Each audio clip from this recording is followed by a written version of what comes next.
apa yang disebut imunisasi atau vaksin ini atau pemberian vaksin adalah kita harus mencegah secara spesifik. Jadi kalau tadi kita bilang difteri, difteri ini disebabkan oleh kuman Corynebacterium diphtheria. Oke, coba kita lihat, kita punya data penyebaran penyakit difteri yang menjadi kejadian luar biasa di tahun 2017. Oke, ini dari tahun 90 mengalami pasang surut, 2013 muncul di Indonesia, tapi katanya dapat diatasi pada saat itu menurut data kami.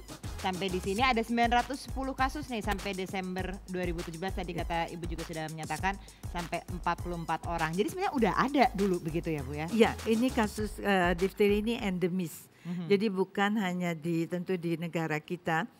Kemarin kami kebetulan menerima kepala WHO di pengungsian Rohingya ini ada 3.000 yang terkena difteri. Dan memang di dunia mereka semua tetap endemis, hanya ada beberapa daerah yang misalnya Skandinavia, yang tempat-tempat yang orang yang sangat tahu juga dengan kebersihan, nah ini mereka memang sudah lebih hilang. Tapi di tempat-tempat lain memang masih endemis. Jadi ini endemis sebenarnya. Baik, nah, oke. Tentu kita mencoba mencegahnya tadi, satu dengan imunisasi, kedua ya juga menjaga lingkungan atau kebersihan. Oke, baik. Oke, kita lihat data per provinsi, coba boleh ditunjukkan. Oke, ini dari Aceh ada 76 kasus, ada Sumatera Barat 20 kasus, DKI Jakarta 16, Banten 81, Jawa Barat tinggi ini 95, tapi Jawa Timur ada 200 lebih kasus yang tercatat. Ini karena banyak penolakan itu tadi Bu sebenarnya? Jadi pada tahun 2012 memang terjadi KLB dan kemudian dilakukan ORI. Pada waktu itu memang di Jawa Timur salah satunya yang banyak terjadi tentu penolakan di sana. Wow, oke. Ini ada telepon nih kita dengan Bupati Jember, Ibu Faida. Selamat malam, Ibu Faida. Ibu di sini. Selamat malam Bu Menkes. Selamat malam, apa kabar Bu? Baik, alhamdulillah. Mungkin kalau di Kabupaten Jember ini Bu, masih banyak juga nggak yang menolak vaksin difteri? Kalau di Jember ini sasaran kita 680.500 anak. Dan sejauh ini kita pada taraf sosialisasi untuk ORI dan persiapan untuk langsung digerakkan serempak melalui sekolah-sekolah, PAUD dan termasuk ke pondok pesantren dan ke kampus-kampus. Saya kira apabila status imunisasi ini dibuat lebih serius, status ini sebagai kelengkapan status anak termasuk untuk sekolah, termasuk untuk yang lain, akan menjadi satu kesadaran yang lebih daripada sebelumnya. Kira-kira gitu Bu Menteri. Bu Faida, satu pertanyaan lagi nih Bu, tapi ada yang menolak nggak tuh dari pesantren atau dari sekolah-sekolah itu 100% pada mau ikut dan mereka tahu atau enggak sih sebenarnya tentang penyakit difteri ini? Paham nggak sebenarnya itu apa? Selama ini yang kurang sekali awal-awal setiap kali ada gerakan imunisasi ada dua hal, bahwa masyarakat itu perlu yakin bahwa vaksinnya itu adalah aman. Maka yang bisa menyatakan bahwa para ahli. Jadi sosialisasinya bukan hanya soal penyakit, tetapi lebih lagi ditonjolkan bahwa vaksin itu aman dan halal. Selama ini masih ada beberapa penolakan, tetapi jumlahnya kecil. Dan sejatinya ketika kita memberi info bahwa itu aman dan halal, mereka bisa menerima. Baik, berarti kuncinya komunikasi. Silakan Kang. Langkah konkret ketika menghadapi tadi penolakan, saya pikir suka nggak suka harus ada regulasi atau apa yang dilakukan oleh Menteri Kesehatan ketika menghadapi kelompok penolakan. Ini kan penyakit yang endemik gitu, kalau tidak dilakukan. Iya, saya nambahin aja benar sekali bahwa ternyata yang disebut sebagai komunitas anti vaksin itu bukan hanya masyarakat biasa. Ada kelompok-kelompok tenaga kesehatan juga yang juga bahkan mempromosikan ngapain sih divaksin melalui media sosial juga. Nah, apa langkah Menteri dalam menangani hal seperti ini? Oke, silakan Bu. Kami memang juga mempunyai namanya MPKS. Jadi untuk kesehatan jadi untuk membahas mengenai tadi apakah halalan dari sesuatu ini. Dan ini juga tentu dengan MUI kita juga tentu melakukan sudah ada satu perjanjian. Dan memang ada juga juga regulasi. Bila mana ini tadi KLB ya, terjadi wabah itu harus mutlak, semua harus dilakukan. Saya kira betul apa yang dikatakan tadi Ibu Bupati, jadi pendekatannya barangkali memang dalam hal ini dalam berbagai segi kita harus lakukan. Nah kemudian tadi Pak Dede menanyakan seorang dokter pun, nah ini kan juga dengan keyakinan beliau.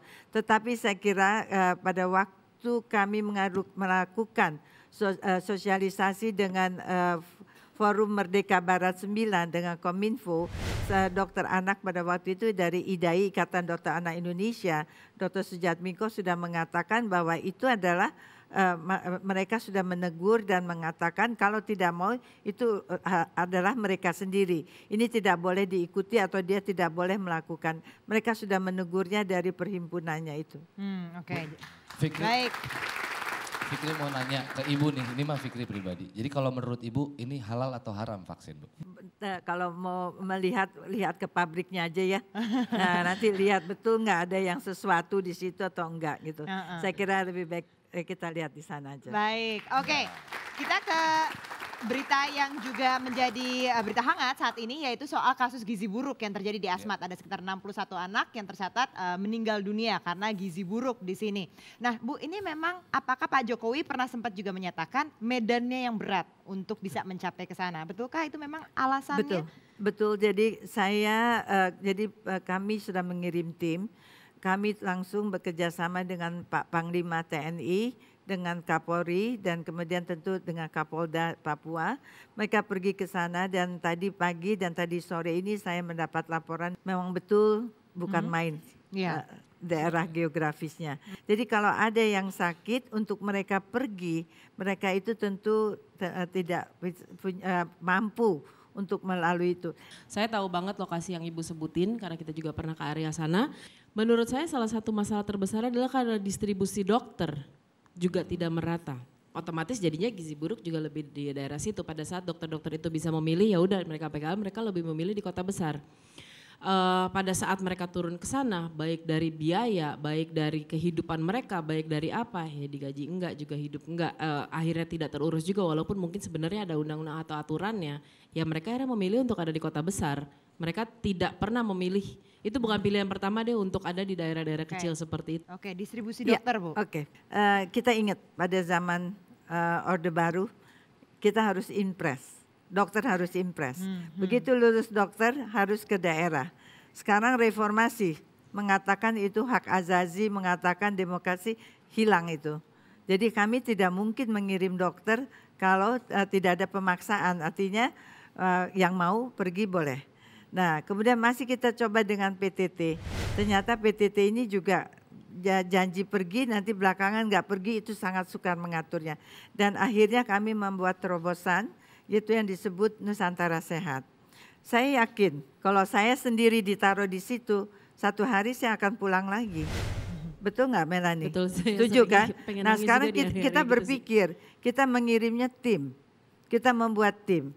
Kira-kira satu tim itu 8 orang. Kami latih baik pemberian tentu pengetahuan yang perlu yang mereka tambahkan nanti, yang kita tambahkan yang diperlukan di sana, plus bela negara. Nah, bela negara ini kami latih mereka dengan tentara, yaitu jadi tim ini menjadi kuat dan sebelum pergi, tim ini sudah kita beri data untuk daerah yang dia mau datang. Dan dia sudah mempunyai pemikiran planning apa yang akan dia lakukan. Plan of action-nya apa yang mereka akan lakukan. Dan terbanyak di Papua. Kedua yang disebut wajib kerja dokter spesialis, WKDS.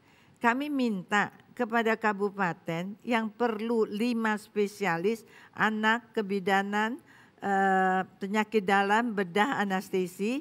Bila mana memerlukan silahkan minta dan kita akan mengirim untuk 1 tahun.